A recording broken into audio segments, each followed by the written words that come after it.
Sentire Media. Hello, you. You're listening to A History of Italy, a Sentire Media podcast.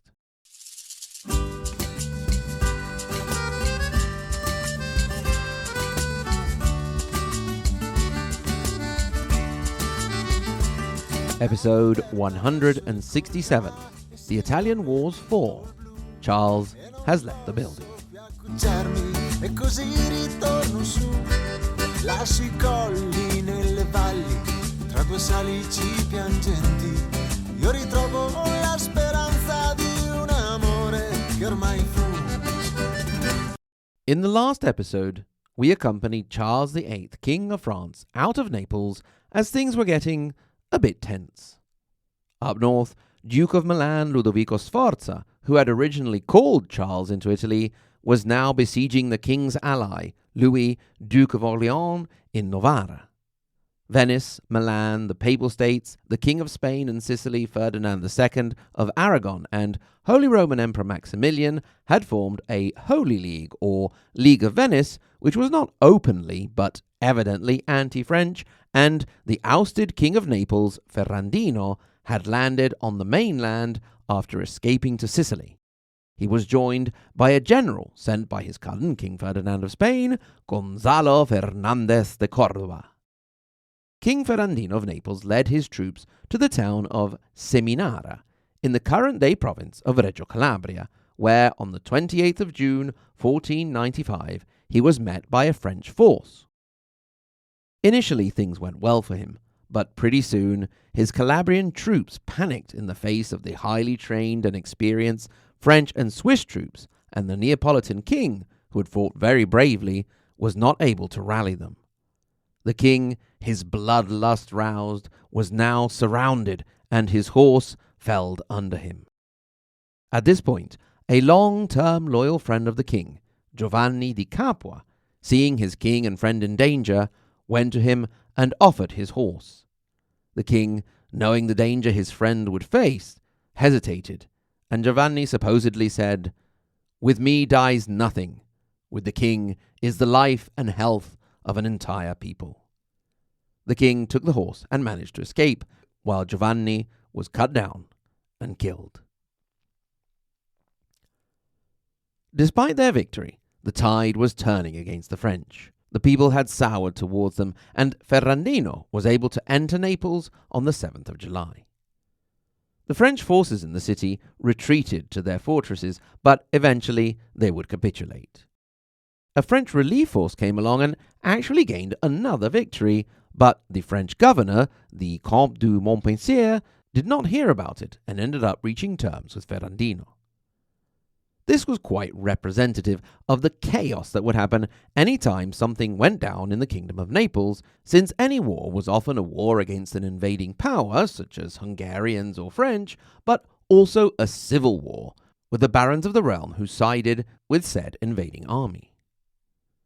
Something we should always keep in mind about Italy is the stark contrast between north and south, which is still very evident today, but we know it dates back to the times when the Normans founded the Kingdom of Sicily, creating a unified entity in a land that was otherwise made of many fractured entities. This doesn't mean, however, that both in the Kingdom of Sicily and the Kingdom of Naples there was no push for autonomy. There was indeed quite a strong one. With all of this mess unfolding, the Venetians continued with their contribution, harrying the French holdings along the coast of Puglia, and actually taking the town of Monopoli.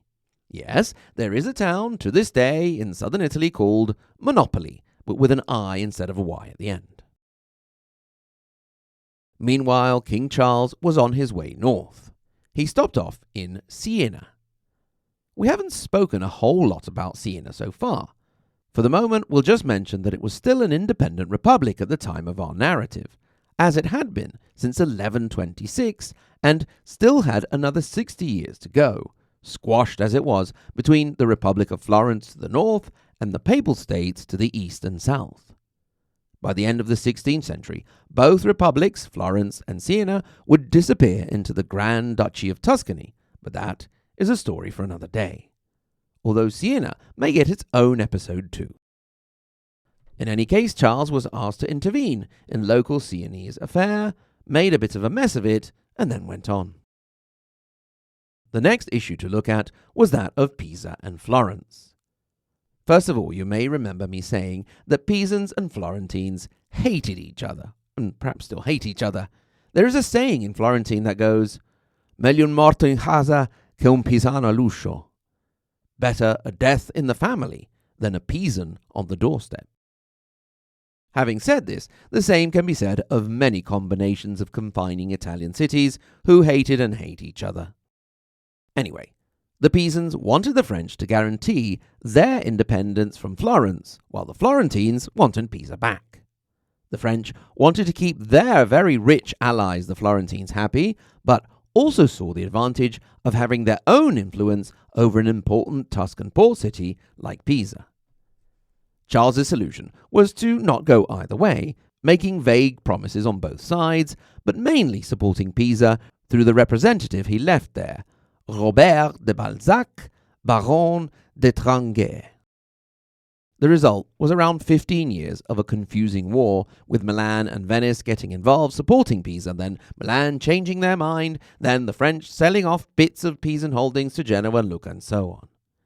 The end result, despite fierce resistance from the Pisans, admired by all, including the Florentines themselves, was that Pisa would end up once again under Florence and, in time, become part of the Grand Duchy of Tuscany. Once again, that is for the future. Our future. But also their future, of course. Now Charles had to get out of Tuscany. If you are in Tuscany and heading north, there are two ways you can go out. One is along the coast and up through Liguria, the other is through the Apennine Mountains into Emilia. That is the route Charles took, specifically through the Cisa Pass, and that is where the forces of the Holy League were waiting for him. The League had placed their army under Francesco II Gonzaga, Marquis of Mantua. Along with Siena, we haven't spoke about Mantua much either, and that has been very naughty of us, and we should correct it with an episode on the Gonzaga and Mantua. For now, Charles had made his way through the pass and camped near the town of Fornovo, on the river Taro in the current-day province of Parma, near where the League was waiting for him.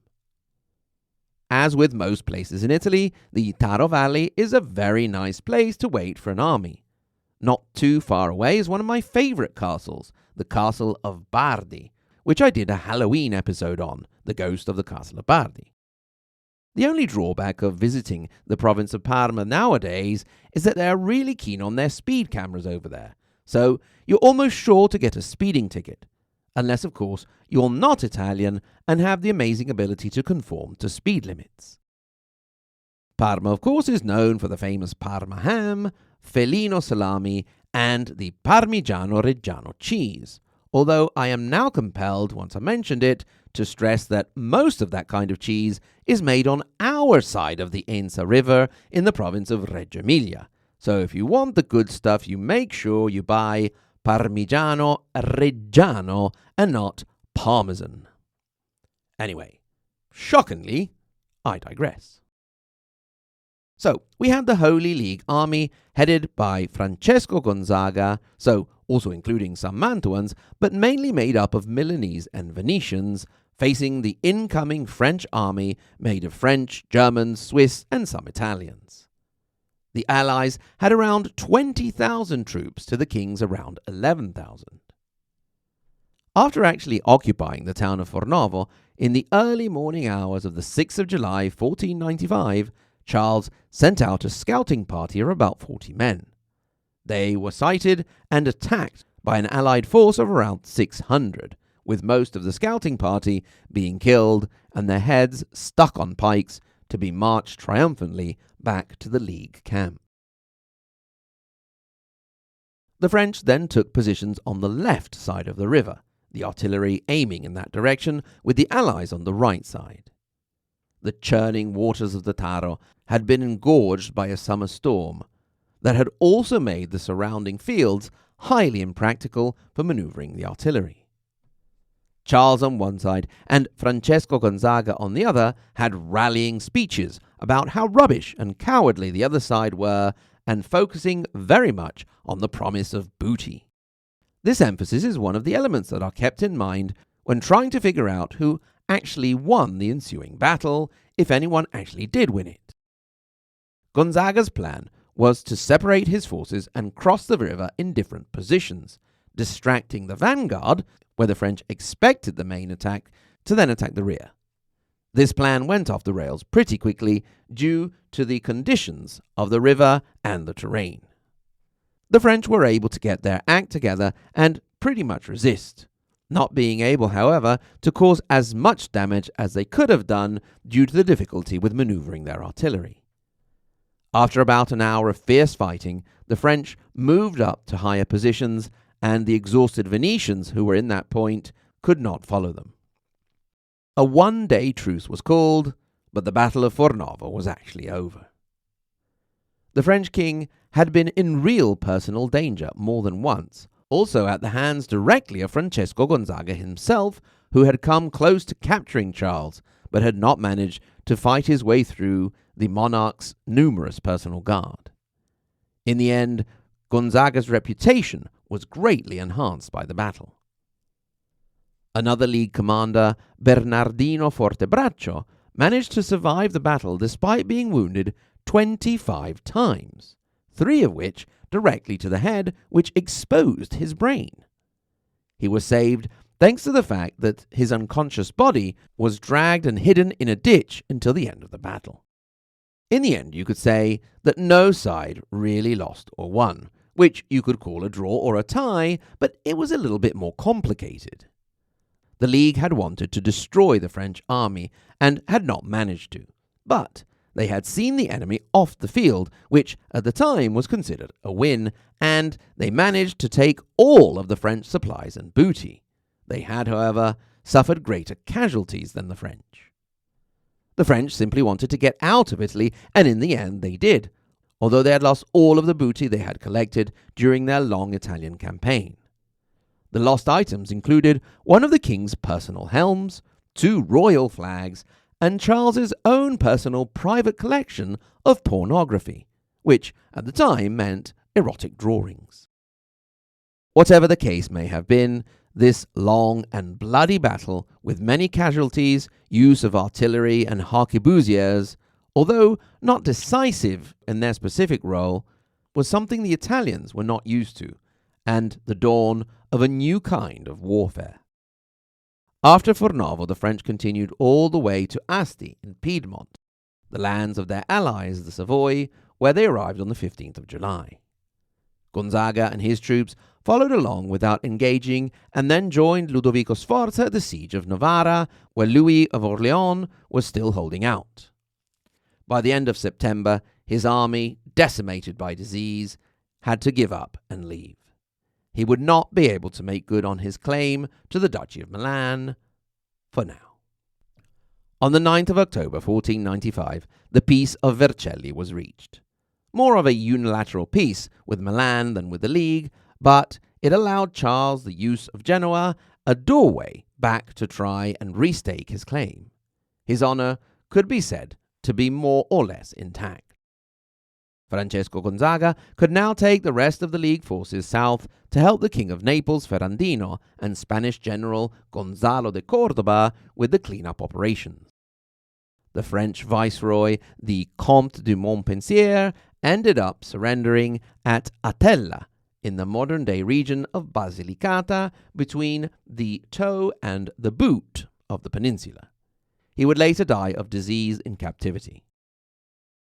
After all the hubbub, the 2 main protagonists, Ferrandino of Naples and Charles VIII, evidently did not know what to do with themselves, and so they up and died.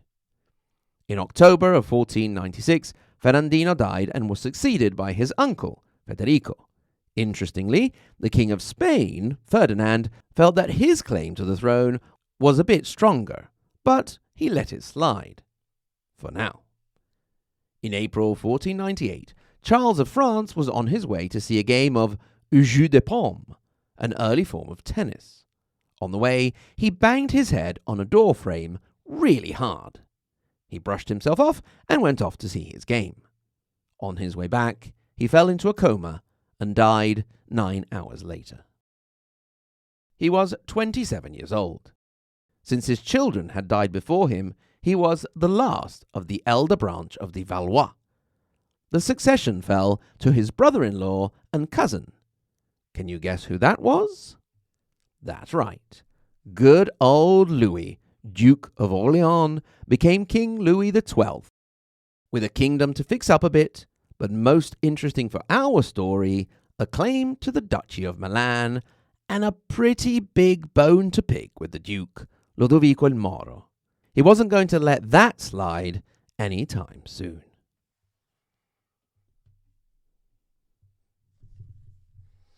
Thank you very much for listening. Grazie mille. A History of Italy podcast is a production of Sentire Media, created and hosted by me, Mike Corradi, and produced by my lovely Patreon supporters. Follow A History of Italy wherever you get your podcast, and don't forget, if you loved or even just tolerated this episode, please rate and give us a review. It's very much appreciated.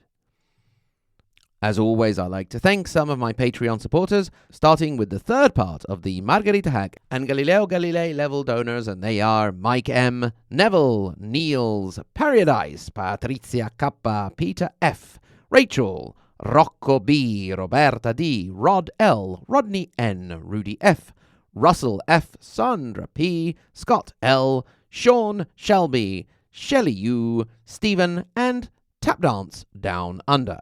And of course, we cannot absolutely forget the tippy-top level Maria Montessori and Dante Alighieri level Lisa K, Andrew M, Peter W, David L, David C, JW, Sen, David A, Karen D, Peter F, Helenka, Kaiser Boss, Brigid, Dallas, and Joseph. Thank you, one and all. If, like them, you would like to become a Patreon supporter, you can head to ahistoryofitaly.com and click through to the support page. Then you can have access to extra content and ad-free episodes. Thank you very much if you do so. Once again, thank you very much for listening, and until next time, arrivederci.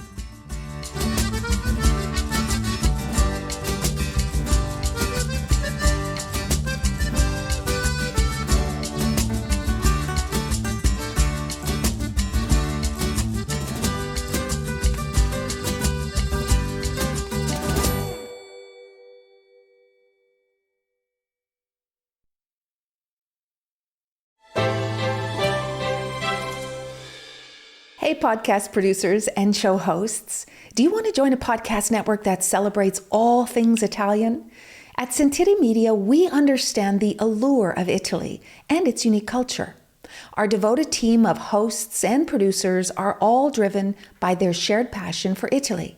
And we work tirelessly to create the best lifestyle podcasts and content that will whisk you away to the very heart of Italy. With us, you can savor the mouth-watering flavors, get lost in the stories from the past, break down the cultural barriers, and truly immerse yourself in the vibrant traditions of this intoxicating country. If you have a great podcast idea or are already in production and would like to join Sentire Media, head over to sentiremedia.com, that's SENTIRE media.com, and find out how to submit your show.